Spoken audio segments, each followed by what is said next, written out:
प्यारे विद्यार्थियों, फिजिक्स की ऑनलाइन कक्षाओं में आपका स्वागत है। आप सभी आज तक की जो हमने क्लासें आपको बताई हैं उनका अध्ययन कर लिया होगा। आज की जो हमारी क्लास होगी वो फोटो इलेक्ट्रिक इफेक्ट में जो चिरसम्मित तरंग सिद्धांत ने क्या बताया और जो फोटो इलेक्ट्रिक प्रभाव है उसमें क्या बताया गया है, इन दोनों की तुलना करके प्रकाश विद्युत प्रभाव की व्याख्या करने में प्रकाश का जो तरंग सिद्धांत था वो कहाँ असफल रहा, ये हम आज अध्ययन करेंगे। तो हमारा टॉपिक है प्रकाश विद्युत प्रभाव की व्याख्या करने में प्रकाश के तरंग सिद्धांत की असमर्थता या असफल कहाँ रहा। प्यारे विद्यार्थियों, सभी से निवेदन है कि जो क्लासें आपको रेगुलर बताई जाती है उनका आप अध्ययन करें, और जो बात नहीं समझ में आई है आप कृपया कमेंट करके पूछ सकते हैं, मैसेज के द्वारा भी आप पूछ सकते हैं, उसमें आपको कोई हिचकिचाहट नहीं होनी चाहिए। और जो हमने वो पढ़ा था, माध्य ऊर्जा पढ़ी थी, उसमें एक मिस्टेक थी, ई की पावर -hc नहीं है, वहाँ ई की पावर पॉजिटिव है। जो लास्ट सॉल्यूशन उसकी बात कर रहा हूँ, ई की पावर जो hc/λ है वो नेगेटिव नहीं है, पॉजिटिव है, ठीक है। उसमें आपको करेक्शन करना है। आज हम पढ़ेंगे प्रकाश विद्युत प्रभाव की व्याख्या करने में प्रकाश के तरंग सिद्धांत की कहाँ असमर्थता रही है। तो पहले बात तो हमारे को प्रकाश विद्युत प्रभाव का पता होना चाहिए कि प्रकाश विद्युत प्रभाव क्या होता है। वो हमने लास्ट 3 क्लासों में पढ़ा है कि प्रकाश विद्युत प्रभाव किसे कहते हैं, उसका सर्किट डायग्राम भी पढ़ा था, उसका भी विश्लेषण हमने पढ़ा था, उसमें क्या होता है, कैसे कार्य करती हैं जो धातु की प्लेटें होती हैं, इलेक्ट्रॉनों का जो ऋणात्मक विभव और पॉजिटिव यानी कि ऋणात्मक विभव और धनात्मक विभव को जब प्लेट पर रखा जाता है तो क्या कार्य करता है, ये सब अध्ययन हम लास्ट क्लासों में कर चुके हैं। यदि किसी ने वो क्लासेस नहीं देखी है तो इसको समझने से पहले उन क्लासों का अध्ययन करें, तब आपको समझ में आएगा, ठीक है। तो पहली बात कि ये कहाँ असफल, चिरसम्मित तरंग सिद्धांत ये बात बताता है कि प्रकाश तरंग की जो एनर्जी होगी वो उसके आयाम के वर्ग के या तीव्रता के समानुपाती होती है। कौन कहता है ये बात? चिरसम्मित तरंग सिद्धांत के अनुसार जो प्रकाश तरंग की ऊर्जा होगी उसके आयाम के वर्ग के समानुपाती व तीव्रता के समानुपाती होती है। ये तो बताया चिरसम्मित तरंग सिद्धांत। और इसने क्या कहा है कि अकॉर्डिंग टू दिस प्रिंसिपल उत्सर्जित फोटो इलेक्ट्रॉनों की जो मैक्सिमम काइनेटिक एनर्जी होगी वो आपतित प्रकाश की, किसकी? आपतित प्रकाश की तीव्रता पर निर्भर होनी चाहिए। ये बात तो कहता है चिरसम्मित तरंग सिद्धांत।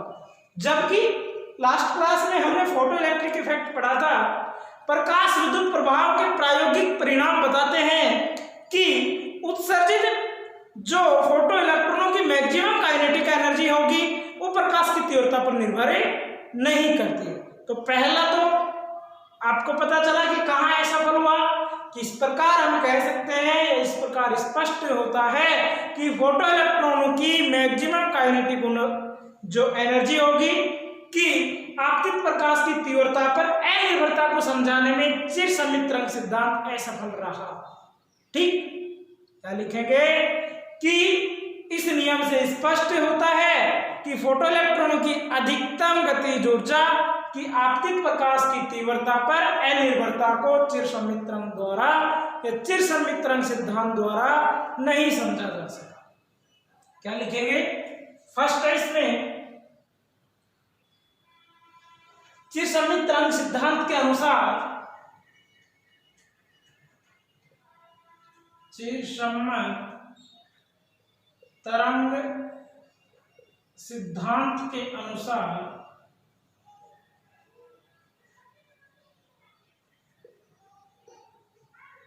क्या कहा है इसने? प्रकाश तरंग की ऊर्जा, प्रकाश तरंग की ऊर्जा किसके? उसके आयाम के वर्ग के, उसके आयाम के वर्ग के, आयाम के वर्ग या तीव्रता के समानुपाती होती है, तीव्रता के समानुपाती होती है। ये तो किसने कहा? प्रकाश का जो चिर सम्मिश्रण सिद्धांत है उसने। जबकि अब मैं आपको बता देता हूं लिखने के बजाय कि इसके बाद में क्या लिखना है आपको, कि जबकि चिर सम्मिश्रण सिद्धांत के अनुसार हम कह सकते हैं कि उत्सर्जित फोटो इलेक्ट्रॉनों की गतिज ऊर्जा, उत्सर्जित इसके अनुसार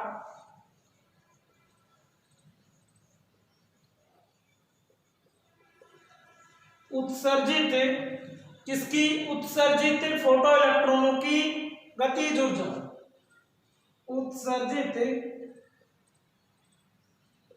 फोटो इलेक्ट्रॉनों की गतिज ऊर्जा किस पर निर्भर होनी चाहिए? किस पर निर्भर होनी चाहिए भाई? उत्सर्जित फोटो इलेक्ट्रॉनों की गतिज ऊर्जा आपतित प्रकाश की तीव्रता पर। किस पर? गतिज ऊर्जा आपतित प्रकाश की तीव्रता पर निर्भर होनी चाहिए।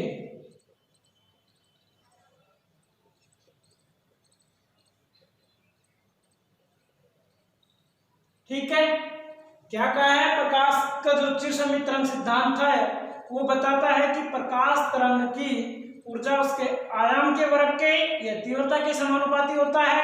इस सिद्धांत के अनुसार उत्सर्जित फोटो इलेक्ट्रॉन की गतिज ऊर्जा आपतित प्रकाश की तीव्रता पर निर्भर होनी चाहिए। जबकि फोटो इलेक्ट्रिक इफेक्ट क्या कहता है? प्रकाश विद्युत प्रभाव क्या कहता है? जबकि प्रकाश विद्युत प्रभाव के प्रायोगिक परिणाम से स्पष्ट है, प्रायोगिक परिणाम से स्पष्ट है कि क्या स्पष्ट है? क्या बताया है फोटो इलेक्ट्रिक इफेक्ट ने? कि उत्सर्जित फोटो इलेक्ट्रॉनों की मैक्सिमम काइनेटिक एनर्जी, कि उत्सर्जित फोटो इलेक्ट्रॉनों की अधिकतम गतिज ऊर्जा, अधिकतम गतिज ऊर्जा किस पर? आपतित प्रकाश की तीव्रता पर, प्रकाश की तीव्रता पर, प्रकाश की तीव्रता पर निर्भर नहीं होती। पहला नियम हो गया स्पष्ट। क्या कहा है पहला नियम? चिर सम्मिश्रण सिद्धांत तो ये कहता है कि जो प्रकाश की तरंग ऊर्जा होगी और इसकी तीव्रता या आयाम के वर्ग के समानुपाती होगी, अर्थात उत्सर्जित फोटो इलेक्ट्रॉनों की मैक्सिमम काइनेटिक एनर्जी आपतित प्रकाश की तीव्रता पर निर्भर होनी चाहिए। जबकि हमारा फोटो इलेक्ट्रिक इफेक्ट के जो परिणाम रिजल्ट शायद है वो कहता है कि जो इलेक्ट्रॉनों की अधिकतम गतिज ऊर्जा होगी वो प्रकाश की तीव्रता पर निर्भर नहीं होती है। अतः अब है सफलता। क्या कहेंगे? इस प्रकार फोटो इलेक्ट्रॉनों की अधिकतम गतिज ऊर्जा की, इस प्रकार फोटो इलेक्ट्रॉनों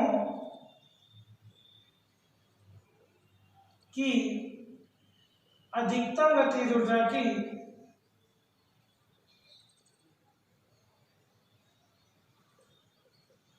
किस पर?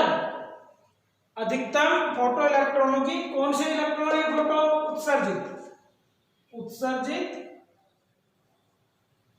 फोटो इलेक्ट्रॉनों की अधिकतम गतिज ऊर्जा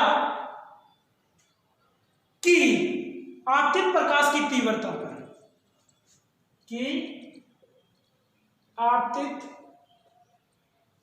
प्रकाश की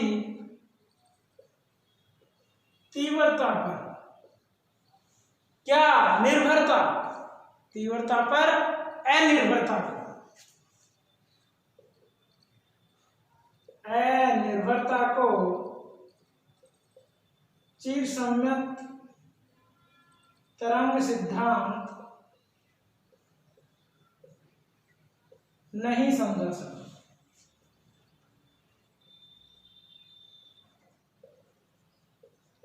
पहला हो गया क्लियर कि इस प्रकार उत्सर्जित फोटो इलेक्ट्रॉनों की अधिकतम गतिज ऊर्जा की क्या आपतित प्रकाश की तीव्रता पर अनिर्भरता को चिरसम्मित तरंग सिद्धांत नहीं समझा सका।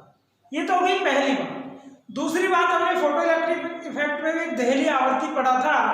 तो चिरसम्मित सिद्धांत के अनुसार किसी भी आवर्ती व अत्यधिक तीव्रता वाली तरंग के फोटो उत्सर्जक पर आपतन से पृष्ठ से कुछ इलेक्ट्रॉन बाहर आने चाहिए। क्या कहा है कि चिरसम्मित तरंग सिद्धांत के अनुसार किसी भी आवर्ती या अधिकतम तीव्रता वाली तरंग के फोटो उत्सर्जक पर आपतन पृष्ठ से क्या कुछ इलेक्ट्रॉन कहाँ बाहर निकलने चाहिए, यानी कि आने चाहिए। जबकि हमारा फोटो इलेक्ट्रिक इफेक्ट बताता है कि एक निश्चित आवर्ती से कम आवर्ती के लिए प्रकाश विद्युत उत्सर्जक से इलेक्ट्रॉनों का उत्सर्जन नहीं होता है। तो क्या कहेंगे कि देहली आवर्ती को चिरसम्मित तरंग सिद्धांत द्वारा नहीं समझा जा सकता है। तो प्यारे विद्यार्थियों, जो दूसरी असफलता है वो क्या है? दूसरी असफलता कैसे लिखेंगे, नोट करो। चिरसम्मित तरंग सिद्धांत के अनुसार, चिरसम्मित तरंग सिद्धांत के अनुसार किसी भी आवर्ती व अत्यधिक तीव्रता वाली तरंग के फोटो उत्सर्जक पर आपतन से पृष्ठ से कुछ इलेक्ट्रॉन बाहर आने चाहिए, जबकि प्रकाश विद्युत प्रभाव के प्रायोगिक परिणाम से स्पष्ट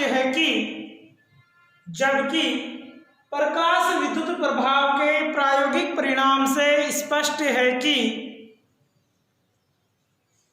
एक निश्चित आवर्ती से कम आवर्ती के लिए प्रकाश विद्युत उत्सर्जक से इलेक्ट्रॉन का उत्सर्जन नहीं होता है। अर्थात देहली आवर्ती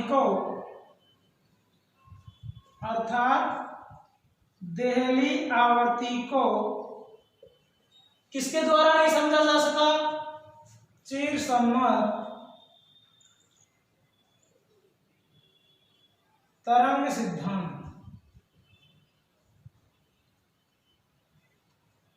द्वारा नहीं समझा जा सका। ठीक, उसके बाद में थर्ड क्या होगा? 2 हो गए। तीसरा इसने बताया है कि चिरसम्मित तरंग सिद्धांत के अनुसार निम्न तीव्रता पर, किस पर?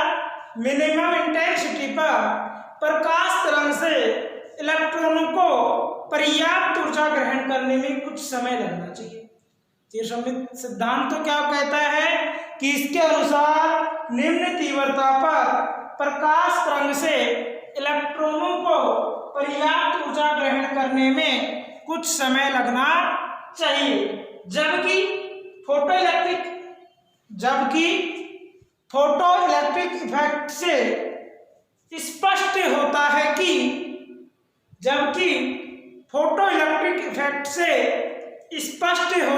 कि धातु पृष्ठ पर प्रकाश के आपतन व इलेक्ट्रॉन उत्सर्जन के मध्य कोई समय नहीं लगता। ठीक है, तो 3 बातें आज हमने समझाई हैं।